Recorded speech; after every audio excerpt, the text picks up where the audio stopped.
Արժանապատվության տեսանկյունից բավական դեպրեսիվ է։ Ուղղակի խայտարակություն է անվանում Տիրանայից մեզ հասած կադրերը երկրորդ նախագահ Ռոբերտ Քոչարյանը։ Արժանապատվությունը կորցրած մարդու կեցվածք է։ Ոնց կուչ եկած, ոնց որ ենթակա շեֆի արչև կամ ծառա տիրոջ արչև հարաբերություններ են ձևավորվել այս։ Եթե բանի այդ այսպես կոչված body language-ը շատ լավ է ուղղակի բացատրում, թե այդ մարդը ինչ վիճակում է գտնվում։ Այդ մարդը իրեն արդեն դասել է որպես ենթակա, որպես մի մարդ, որը ամբողջությամբ կախված է այդ մարդկանցից, այդ երկու մարդկանցից, եւ իր ամբողջ մարմինն է խոսում դրա մասին, որ այդ մարդուց որևէ օգտակար բան երկրի համար չի լինելու։ Հոգեբաններից հարցը ինչու՞ս։ Հավանաբար իրոք միայն հոգեբանները կարող են բացատրել, թե ինչպես է մարդը, որ դեռ 2019-ին մաքսային ծառայողին հեռացրել էր աշխատանքից Հայաստանի դրոշի նկատմամբ անհարգալից վերաբերմունքի համար, այդտեղ լահկած կանգնած ես, նույն ձևերի լահկած դրոշը գցել ես, կտանես կլվանաս, աշխատավարձիցդ կծախսես, սյուն կսարքես, հա, ու կտնես գլխավերևը, տեղավ, ու հետո էլ դիմում կգրես կգնաս ստեղից։ 6 տարի հետո հանդուրժում, որ իր առջև Հայաստանի դրոշը գլխի վայր շրջված դնեն։ Երկրորդ նախագահին չի զարմացնում արդեն Փաշինյանի վարքը, պարտության սիմվոլը նրա խոսքով չի կարող արժանապատիվ խաղաղություն բերել։ Խնդիրը մարդն է։ Խնդիրը մարդն է, որը խորհրդանիշ է պարտության։ Խնդիրը մարդն է, որը արդեն այսպես աչքը վախած ամեն ինչից փորձում է ամեն գնով փրկել ինքը իրեն։ Իսկ երկիրը խայտարակ դրությունից դուրս բերելու ինչ ճանապարհային քարտեզ է առաջարկում խորհրդարանական ամենամեծ ընդդիմադիր խմբակցության քաղաքական թիմի ղեկավարը։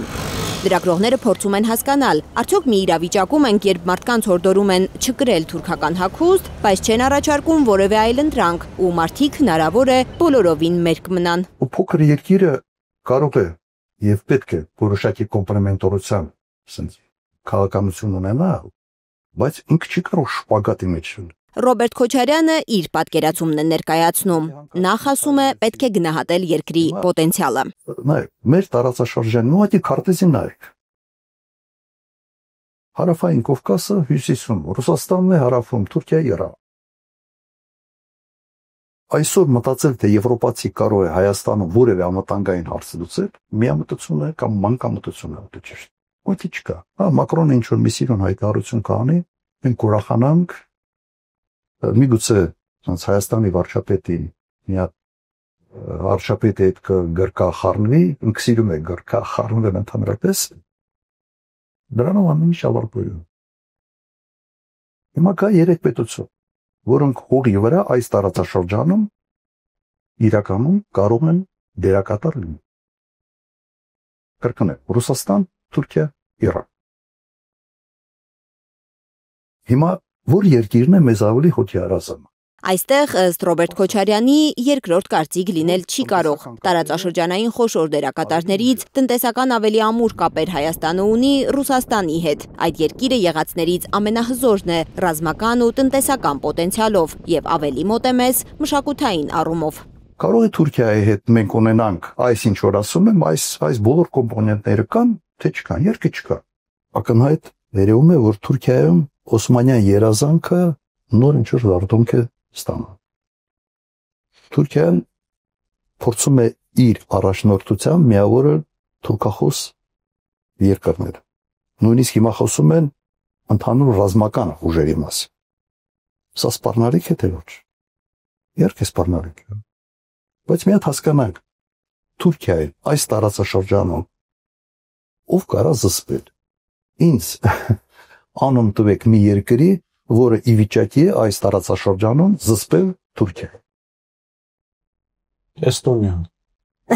Հաստատ Էստոնիան չի։ Ուրեմն կա Ռուսաստանը, որը այս 3 պետություններից Ռուսաստան, Թուրքիա եւ Իրան ամենից հզորն է։ Որքան էլ գործող իշխանությունը ջանա պատմությունը վերաշարադրել այնպես, որ ստացվի թե Ռուսաստանն է սադրել թշնամանք Հայաստանի ու Թուրքիայի միջև, դա լինելու է ոչ ավելին, քան ժողովրդին հիմարեցնելու փորձ, ծանրաբեռնված են հայ-թուրքական հարաբերությունները պատմական բեռով։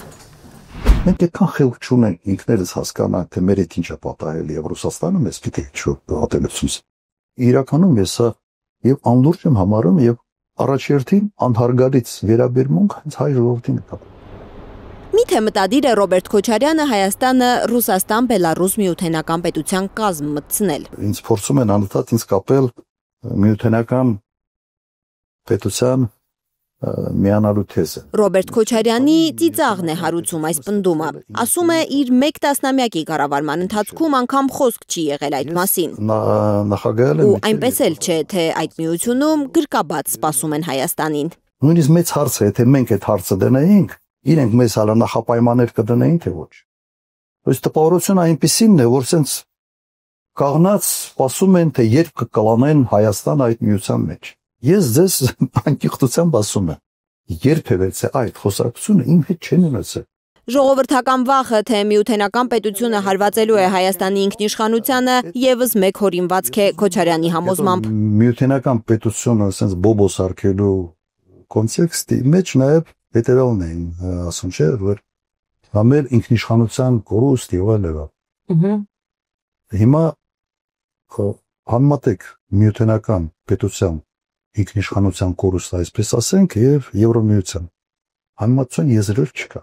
Եվրոմիությունը ունի Եվրոհազնաժողով, Եվրոհազնաժողովի նախագահ 27 կոմիսար, ամեն պետությունից մի։ Ամեն մեկը մի ուղղություն է։ Ըստ էության մի մարմին է, որը հնարավորություն ունի նույնիսկ պատժելու, տուգանելու, ինչ որ բաներ պարտադրելու։ Կա Եվրոխորհրդարան, որոնք ուղղակի քվեարկությամբ են ընտրվում։ Հիմա դա երկրագնդի վրա ամենից մեծ ինքնիշխանության կորուստի մոդելն։ Միութենական պետությունը չունի այդպիսի մարմիններ։ Եթե Հայաստանի գերակա խնդիրը ինքնիշխանությունն է, Ռոբերտ Քոչարյանը առաջարկում է հնարավորինս հեռու մնալ հենց Եվրամիությունից։ Վերականգնել գործընկերային, ռազմավարական, դաշնակցային կապերը Ռուսաստանի հետ, ներառելով Իրանի գործոնը, այսինքն հայ-ռուսական հարաբերությունները դարձնել եռակողմ, հայ-ռուս-իրանական։ Այս իշխանությունը երկիրը սարքել է տրենաժոր, ու 7 տարի տրենաժորի վրա ինչ-որ բաներ անում, փորձեր անում, վերջը տրենաժորն է ջարդվում։ Ռոբերտ Քոչարյանի գնահատմամբ ապիկար կառավարման հետևանքները Փաշինյանը փորձում է ժողովրդի վզին փաթաթել։ Ասում է ես չէ։ Ասում է ինձ ուղղակի վատ ժողովուրդ է փայ ընկել։ Ինձ փայ ընկել այսօր վատ ժողովուրդ, ոնց որ ժողովուրդը դեֆեկտ ունի, բռակ ժողովուրդ է։ Հայաստանի Հանրապետության ժողովուրդ։ Իրականում գործարանային դեֆեկտ ունեցող ղեկավարն է։ Ես այս երկիրը ղեկավարել եմ 98-2008 թվականների։ Փայլուն ժողովուրդ, աշխատող, աշխատասեր, եւ դա եղել է մեր մրցակցային առավելությունը։ Երկրորդ նախագահը վստահ է, ճգնաժամային կառավարման իր փորձով կարող է դուրս բերել Հայաստանը քաղաքական ճահճից, 2 անգամ կարողացել է։ Արցախում առաջին դեմք է դարձել, երբ տարածքի ավելի քան 50%-ը կորսված է եղել, ավարտել է կառավարումը հաղթանակով, երբ եկել է Հայաստան, ասում է խայտառակ վիճակ է եղել։ 9-ից 10 ամսվա աշխատավարձի ու թոշակի պարտքեր, հիշում է, որ մի քանի ամսում բոլոր պարտքերն են փակվել ու 10 տարում էլ ոչ մի անգամ մեկ օրով ֆինանսավորումը չի ուշացել։ Իմ կոպիտ ասած անցյալը հուշում է, որ ես ի վիճակի եմ ճգնաժամային իրավիճակներում արդյունավետ կառավարել, ինչ որ հաջողության ասել։ Հիմա եթե մի ուրիշ մարդ կա, ով նման բան ունի, նման կեսագրություն ունի, ես գնամ այդ մարդու համար, ես ինքս կվերքեմ։ Ես ուրախ կլինեմ իմ ազատ կյանքով ապրելու։ Հիմա ես ասում եմ, ես այն մարդն եմ, որ կարող եմ այս հարցերը լուծել։ Չեք ուզում հարցերը լուծվի, գնացեք, ոնց կվերքեք։ Ուզում եք հարցերը լուծվի, կվերքեք։ Ծանր բեռ է լինելու Հայաստանի իշխանության ղեկը այս իրավիճակում։ Ռոբերտ Քոչարյանը պնդում է, թե պատրաստ է վերցնել բեռը։ Դեռ փորձեց 2 ֆորս մաժոր ներկայացրեցիք։ Եթե հաջողվենք, ուրեմն կարամ երրորդ ֆորս մաժորը հանեմ։ Իսկ ինչ մասշտաբի ֆորս մաժոր է այս մեկը համեմատած նախորդ երկուսների հետ։ Ավելի ծանր, բայց նաև իմ փորձն ավելի շատ։ Լարա Արաքելյան, Հարություն Մաթևոսյան, Հայլուր։